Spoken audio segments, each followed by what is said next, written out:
तर हिवाळी अधिवेशन संपन्न झाले, मात्र अद्यापही विरोधी पक्षनेता घोषित केला नाही. काय? असं आहे की जे सध्या सरकार आहे त्या सरकारचा लोकशाहीवर विश्वासच नाही.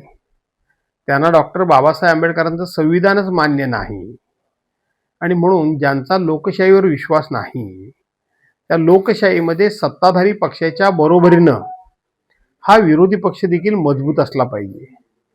आणि मग जर विरोधी पक्ष मजबूत नसेल तर सत्ताधारी हे किती बेमुरवतखोरपणे, किती मस्तीमध्ये आणि किती अहंकारामध्ये वावरतात त्याचा संपूर्णपणे आता आपल्यासमोर पुरावाच या कालच्या अधिवेशनमध्ये आलेला आहे. आणि म्हणून विरोधी पक्षनेता न निवडण्याचं कारण हे मी पूर्वीच सांगितलं की हे सरकार संख्येनं खूप मोठं आहे, आमदारांची संख्या मोठी आहे, पण यांची पापं सुद्धा खूप मोठी आहेत. आणि एखादा विरोधी पक्ष नेता जर खंबीर आणि खमक्या भेटला तर आपली पापं बाहेर काढील याची यांना भीती असल्यामुळे हे विरोधी पक्ष नेते पद निवडायचं किंवा विरोधी पक्ष नेतेपद याला न्याय देण्याचा विचार यांच्या डोक्यात नाही. सरकार घाबरते विरोधी पक्षनेता? 100% घाबरते. आणि लोकशाहीची हीच अपेक्षा आहे की सरकारनं हे विरोधी पक्षाला घाबरलंच पाहिजे आणि ते घाबरतंय ही वस्तुस्थिती आहे. पण मध्यंतरी आदित्य ठाकरेंचं एक नाव होतं, तेव्हा तुम्ही काय केलं? नाही, माझ्या प्रतिक्रियेचा प्रश्नच नाही. आदित्य ठाकरेंचं नाव आल्यानंतर स्वतः आदित्यनीच पोडियमवर जाऊन सांगितलं की आमचा उमेदवार हा भास्कर जाधव आहे. काही अशा ह्या वावड्या आणि बातम्या जाणीवपूर्वक कोणाला तरी त्या ठिकाणी चिडवण्याकरता, संभ्रम निर्माण करण्याकरता ह्या बातम्या सोडलेल्या आहेत, त्याच्यामध्ये काही तथ्य नाही.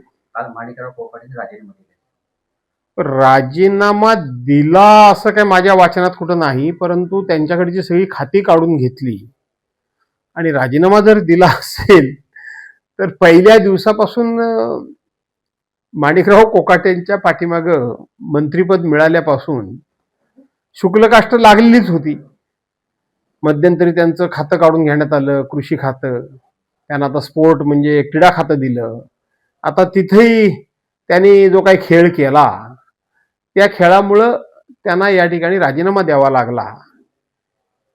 थोडंसं काही गोष्टी करताना थोडीशी काळजी घेऊन केली असती तर बरं झालं असतं.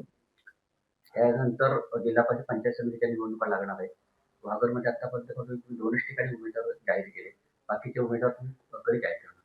असं आहे की उमेदवार जाहीर करायचे काही शिल्लक आहेत अशातला भाग नाही, परंतु रिझर्वेशनच अशी पडली आहेत आणि त्याच्यामध्ये माझा प्रयत्न असा आहे की काँग्रेस, राष्ट्रवादी काँग्रेस, मनसे, वंचित बहुजन आघाडी ह्या लोकांना बरोबर घेऊन जाण्याचा माझा विचार आहे. आणि त्यांच्याबरोबर माझी चर्चा सुरू असल्यामुळं काही ठिकाणच्या जागांना अंतिम स्वरूप आलेलं नाही, पण येत्या 4 दिवसामध्ये त्या सर्व जागा आपण घोषित करणार आहोत. 2 दिवसानंतर नगरपंचायतीच्या निवडणुकीचा निकाल लागणार आहे. गुहागरच्या बाबतीत आपलं तसे ग्वाल्हेरमध्ये गेल्या 5 वर्षापूर्वी 7 वर्षापूर्वी जेव्हा निवडणूक झाली तेव्हा अनपेक्षितपणे आम्हाला पराभवाचा धक्का सहन करावा लागला. आमचा दारुण पराभव झाला. गेल्या 5-7 वर्षामध्ये आम्ही त्या विषयावर काही भाष्य केलेलं नाही, पण या वेळेला मात्र निश्चितपणे गुहागर शहरामध्ये उद्याच्या निवडणुकीचा रिझल्ट हा खूप आमचा आशावाद वाढवणारा आणि आम्हाला समाधान देणारा असेल एवढं नक्की.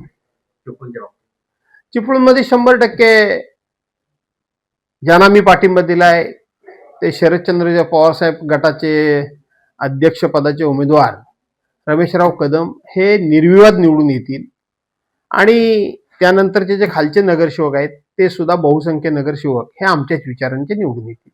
काल गुहागरला इन्सिडेंट घडलाय की गणोदर मेरेचे एक नवजात बालक जे इथला आहे ते वरवरी शिंदेवाडीतला आहे, डॉक्टरच्या हल्ल्यामुळे ते बालक जागावलं, तर त्या बालकामध्ये आपण काय त्याच्यावरती डॉक्टरवरती कारवाई करण्यासाठी काय पुढाकार घेणार?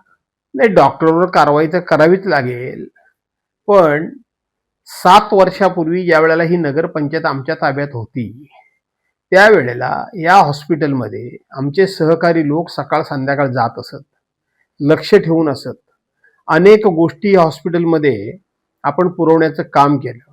2-2 ॲम्ब्युलन्स सुद्धा आपण त्या ठिकाणी दिल्या. पोस्टमार्टम रूम व्हावा म्हणूनही आपण प्रयत्न केला. मुख्य इमारत खराब झाली, त्यानंतर मागे इमारत दुरुस्ती करण्याकरता डीपीसी मधून पैसे सुद्धा आपण मिळवून दिले. परंतु नगरपालिकेचं आणि लोकप्रतिनिधींचं लक्ष नसल्यामुळं इथला दवाखाना हळूहळू हा नावाला दवाखाना आणि तिथली जबाबदारी आपली काही नाही. काही डॉक्टर प्रायव्हेट प्रॅक्टिस करतात. काही डॉक्टर हजेरी तिथे दाखवतात आणि चिपळूणमध्ये राहतात. यांच्यावर कोणाचं काही बंधनच राहिलेलं नाही, यांच्यावर कोणाचा अंकुशच राहिलेला नाही. त्यातून हे प्रकार घडतात. पण हा प्रकार अत्यंत दुर्दैवी आहे. त्या डॉक्टरांच्यावर कारवाई व्हावी म्हणून आपण मागणी करणार आहोत.